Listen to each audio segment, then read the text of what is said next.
देखो आज हम लोग फिर से रिवाइज करेंगे जो है कि क्या रिवाइज करने वाले हम लोग reflection of light. Reflection of light क्या होता है असल में, जब हमारी जो लाइट रेस है एक रेस से दूसरे रेस में जब जाती हैं तो वो अपना पाथ चेंज करती हैं और उन्हीं पाथ के चेंजेस को हम लोग क्या कहते हैं, रिफ्लेक्शन ऑफ लाइट। इसी पाथ के चेंजेस को हम लोग रिफ्लेक्शन ऑफ लाइट कहते हैं। अगर हम लोग देखें अगर फिगर के लिए तो एक नॉर्मल हम लोग क्या करेंगे, मान ले एक मीडियम लेते हैं हम लोग जो कि हमारे पास एक लाइटर मीडियम हो जैसे कि एयर हो, और दूसरा मीडियम हमारे पास ग्लास हो। अब रिफ्रैक्शन अभी हम लोग जानते हैं कि रिफ्रैक्शन होता क्या है, ठीक है। रिफ्लेक्शन हम लोग जान लेते हैं कि क्या होता है, उसके बाद हम लोग समझेंगे क्यों होता है और कैसे होता है और कब होता है, ठीक। तो हम लोग इस पे जानेंगे। पहले अगर हम लोग नॉर्मली अगर इसका डायग्राम देखें हाँ, अगर नॉर्मली हम लोग इसका डायग्राम देखें तो हमारी जो रे आती है वो जब लेस डेंसर मीडियम से हाइयर डेंसर मीडियम में जाती है तो वो हल्की बेंड होती है और वही बेंड होने की प्रक्रिया हमारी क्या कहलाती है, रिफ्लेक्शन ऑफ लाइट। जैसे कि अगर हम देखें तो ये हमारी जो लाइट रे है इसको सीधे आना चाहिए इधर। नॉर्मल अगर रे ऑफ लाइट की बात करें तो हमारी जो लाइट रे है वो सीधे आनी चाहिए, ठीक है। मूड हो गया है वो देखो हमारी जो लाइट है वो सीधे आनी चाहिए लेकिन वो टर्न हो जाती है नॉर्मल के साइड में।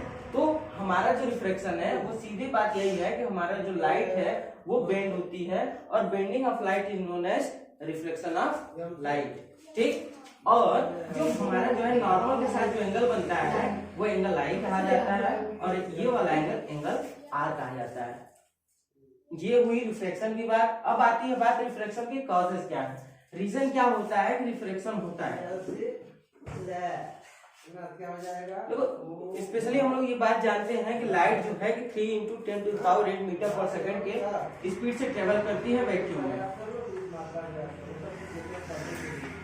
इतने स्पीड से ट्रेवल करती है वैक्यूम में, लेकिन जब वो अपना मीडियम चेंज करती है तो इसके जो पार्टिकल होते हैं जैसे कि लाइट यहाँ से आई और इसमें जब आती है तो जब ये मीडियम चेंज करती है तो इसके पार्टिकल जितनी तेजी से मूव कर रहे होते हैं उतनी तेजी से मूव नहीं कर पाते हैं, जिसके कारण क्या होता है कि ये जो स्पीड होती है ये 3 × 10⁸ मीटर पर सेकेंड से घटकर 2 × 10⁸ मीटर पर सेकेंड तक रह जाती है।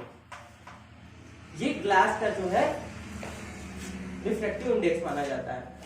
अब इतनी स्पीड से लाइट आके इतना स्पीड हो जाता है 10 × 10⁸ मीटर पर सेकेंड के लाइट स्पीड से आती है।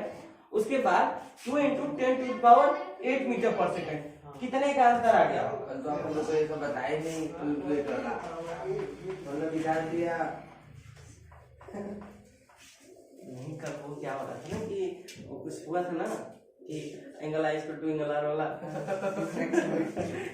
छोड़िए उसको, नहीं तो वो दोनों कंफ्यूज थे उसी में, नहीं तो कुछ और चीजें बताने का समय मिलता है ना। हाँ जी ठीक है, तो अभी पढ़ लो। तो जब एयर में रहती है लाइट, एयर या वैक्यूम, हम लोग एयर में जाते, एयर का जो मीडियम होता है वो बहुत ही लाइटर होता है, लेकिन हाँ रिफ्लेक्शन थोड़ा बहुत उसमें भी हम लोग देख सकते हैं, ठीक है। बात समझ में आ रही है? तो एयर में या तुम्हारा जो है वैक्यूम में अगर हम लोग कहें अप्रोक्सीमेटली एयर का थोड़ा चेंज होता है, लेकिन वैक्यूम में इतने स्पीड से लाइट ट्रेवल करती है और जब ग्लास में एंटर होती है तो वो 2 × 10⁸ मीटर पर सेकेंड के स्पीड से चेंज आ जाता है। मतलब वो इतने मीटर पर सेकेंड की स्पीड उसकी ग्लास में आने के साथ साथ ही कम हो जाती है। और वो होता क्यों है? इसके पार्टिकल्स के कारण। जैसा कि हम सभी जानते हैं कि हमारी जो लाइट है वो वेव फॉर्म भी करती है, वेव फॉर्म भी कवर करती है, वेव के फॉर्म में चलती है। तो जैसे कि हमारे लाइट रेस के जो पार्टिकल हैं वेव में चलते आते हैं, ठीक, एयर से चल के आए, लेकिन जैसे ही उनका मीडियम चेंज होता है तो उसके आसपास के जो पार्टिकल होते हैं जैसे ग्लास के जो पार्टिकल हैं वो इसको धक्का देते हैं, इसके वेव को मूव नहीं होने देते, जिसके कारण क्या होता है हमारा जो स्पीड ऑफ लाइट है जो उसके असल में स्पीड ऑफ लाइट क्या होती है, कोई आदमी कितनी तेजी से मूव कर रहा है वो उसकी स्पीड है। असल में क्या है कि वो मूव कर रहा है, अगर हम उसके रास्ते में कोई बाधा उत्पन्न कर दें जो उसकी स्पीड को कम करे, जैसे कि ब्रेकर होता है, देखो ना, तो अगर हम लोग ब्रेकर लगा दें तो जनरल सी चीज है उसकी स्पीड कम हो जाएगी, और ये भी हो सकता है कि वो सीधे की बजाय थोड़ा बहुत डिफ्लेक्ट हो जाए। तो वही डिफ्लेक्शन हम लोग देखते हैं लाइट रेज में, ठीक है। और लाइट रेज में जब हम लोग डिफ्लेक्शन देखते हैं वो हम लोग उस डिफ्लेक्शन को हम लोग रिफ्रैक्शन का नाम देते हैं। इसका सीधा सा एग्जांपल है कि अगर हम लोग देखते हैं, क्या कहते हैं कि पेंसिल वाला एग्जांपल सबसे सिंपल सा है कि पेंसिल अगर हम लोग किसी भी ट्रांसपेरेंट ग्लास में अगर वाटर भर के देखें तो हमको पेंसिल अपने एग्जैक्ट जगह पे नहीं दिखेगी। सीधे करें चाहे किसी भी डायरेक्शन से करें तो हमको वो हल्की सी टेढ़ी महसूस होगी बाहर से, ठीक है। तो ये हमारा सारा प्रोसेस होता है रिफ्लेक्शन ऑफ लाइट का।